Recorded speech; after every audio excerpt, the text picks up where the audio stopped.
Hi, welcome to the Urban Domestic Diva kitchen. Yet again, Canning Palooza continues. We're having a very mild fall, so we're still getting a lot of harvest out of our garden, including lots of tomatoes.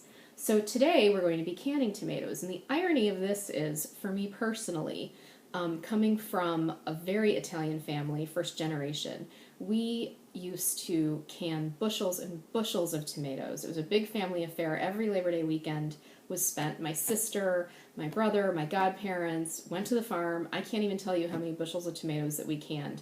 It was grueling, and I vowed to my mother when I grew up that I was never, ever going to do this ever again.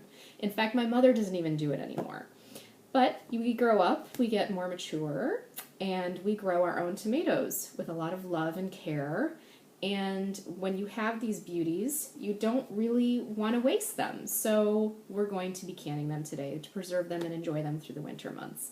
And I'm sure my mother, who is watching this right now, is laughing her butt off. But that's karma for you. So come join me in the kitchen and we'll show you how to put up tomatoes. So you're going to rinse all your tomatoes. And if you're like me, we don't use pesticides, so you don't have to go crazy with this. But just give them a light rinse. Next, you're going to take two kind of beater baking sheets, not my good cookie ones, these old ones that actually I inherited from my mom. And you're going to line them with some parchment paper. And turn your oven on to the highest broil setting with a rack up. Okay, so get on an apron because we're going to get a lot of tomato juice possibly all over the place. Grab a tomato. You're going to take the top off, like so, and have a bowl nearby for all your remnants. All you're going to do is cut this in half. Now, it's up to you how many seeds you want in your jars. I don't mind some, but I don't want all. So I'm going to do just a quick, just to get some of them out, which really all you're doing is you're tucking your thumb into the flesh and just poking out a handful of seeds. Not going crazy. And depending on what hybrid tomato you have, it's going to depend on how many seeds you have. So you're going to keep the flesh. And what you're going to do is you're going to take the cut side down and put it on your parchment paper. Now you're going to continue with all the tomatoes and keep them nice and tight because they're going to reduce a little bit, but all you're going to use the oven for is to kind of loosen up that skin. So continue with all your tomatoes. And honestly, the old-fashioned way of doing this is the way my mother and my godmother did, which was blanching all this in hot, hot water, having hot water all over the place, probably burning yourself, blanching all the tomatoes, waiting till the tomatoes are cool enough to handle to actually peel them.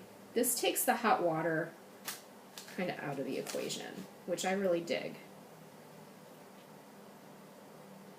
So continue. And notice kind of setting them tightly like little soldiers on your baking sheets. So keep going. Alrighty, so I have 2 trays of tomatoes. I've got my broiler on high. I also have my giant canning pot going, and you can see the steam coming out because I've got hot water going to sterilize my jars. I'm going to sterilize my jars while I broil these tomatoes for 10 minutes.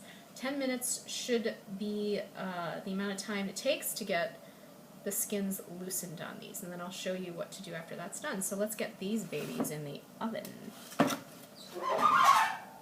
So I put those on the highest point of the oven next to my broiler, and I'm going to time it for 10 minutes.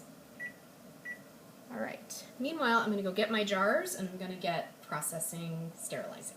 Not processing, sterilizing. I just threw the lids, the rings, and now I'm also going to totally immerse the jars. And I'm going to time this for 5 minutes. Keep an eye on your water and make sure you're not boiling stuff off. Everything needs to be immersed. So if you need to add water to make sure things are totally covered, do so, but then you need to time it 5 minutes from a roiling boil. So if you're going to add water, it's going to cool down your water, and you have to wait till it boils again. Keep that in mind. Using tongs, nestling in all our jars. So I just checked on my tomatoes halfway through the processing time in the oven, and some were getting a little charred. So I lowered my broiler down to low, and for the next 5 minutes. So keep an eye on those tomatoes. You know, every stove and every oven is different. So depending on your broiler, it might be high, might be too hot. So keep an eye on them. All you want to do is sizzle them up and get that skin loosened. All right, so check it out. Skins are already nice and loose. Tong and fork. Hold down your tomato and use your tong to just gently, ta-da! And I've been saving all of my remnants. I don't know if so all the seeds, all the schmutz. I'm going to put the skins in there too. Why am I saving all the remnants of tomatoes? Well, if you're really into homesteading, what you can do is make a lovely, lovely tomato broth with all the remnants that you've got from your tomatoes.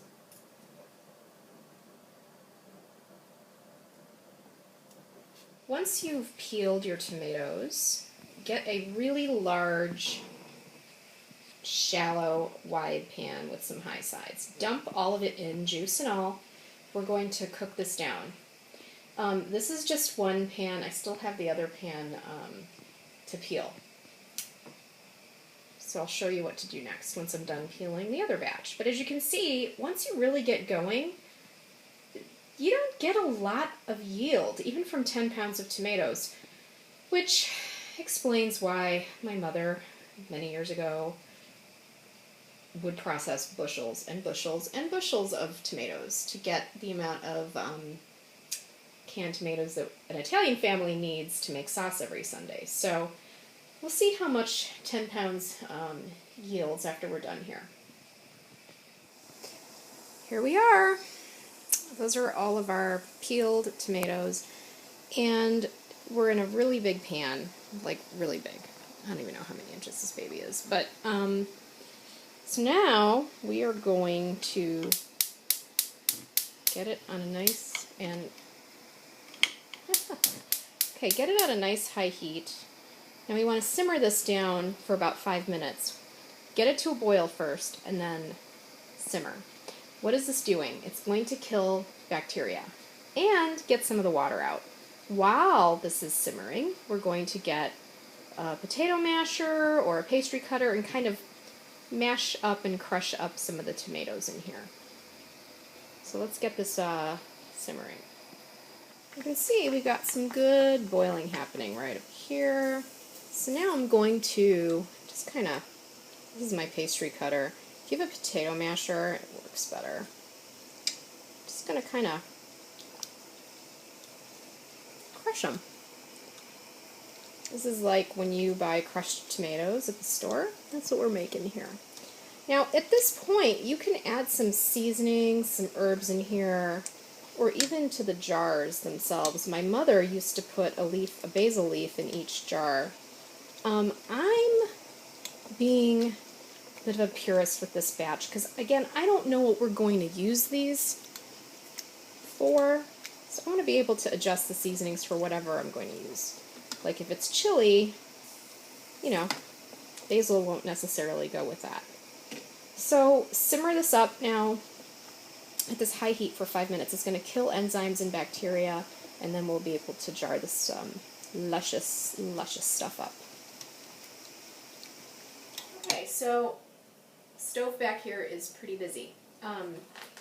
While the tomatoes are finishing up their simmer, I'm going to get some citric acid in my jars. Now, key to canning is pH levels, right?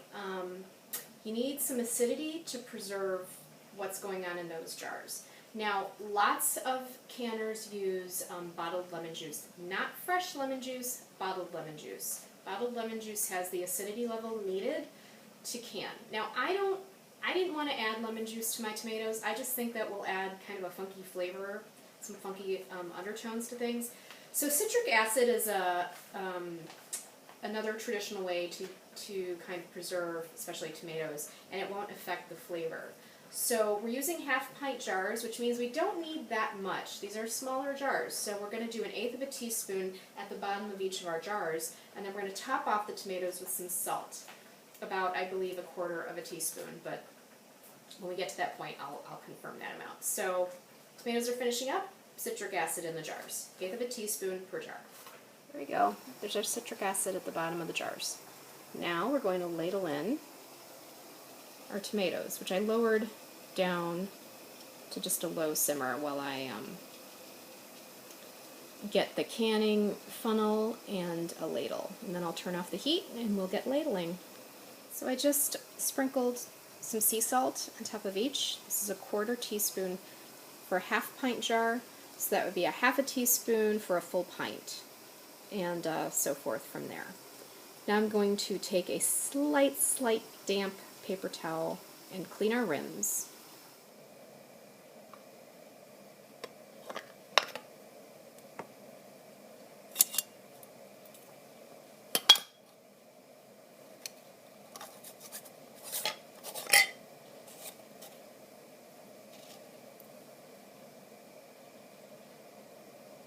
Ta-da!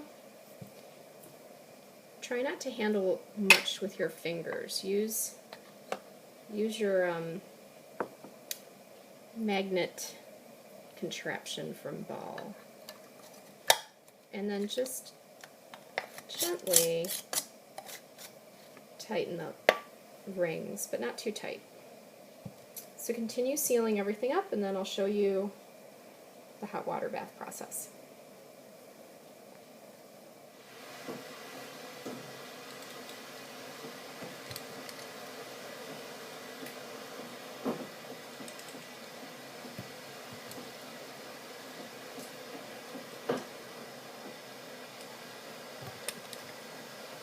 We have a boil. So now I'm going to time this. These are 1/2 pint jars, so you really only need about 15 to 20 minutes of processing time. If these were full pint, I would give them about 35 minutes. Quarts, I think, about 45. So let's time this for about 20 to be safe, and then we'll pull them out. Alright, time's up. I turned off the heat, using the hands, and gently pull them out without knocking into one another, and set them on that clean towel. So do that with all these. And let them come up to room temp. You're going to hear some popping noises. That means things are getting sealed. If you notice you don't get a popping noise and the seal is not tight on an indent at the center, that means you didn't get a seal. And if you didn't get a seal, get that jar in the fridge and you can consume it within 2 to 3 weeks in the fridge. Otherwise, these should be pretty shelf stable for 6 months to a year even. I know my mom used to keep them for a year.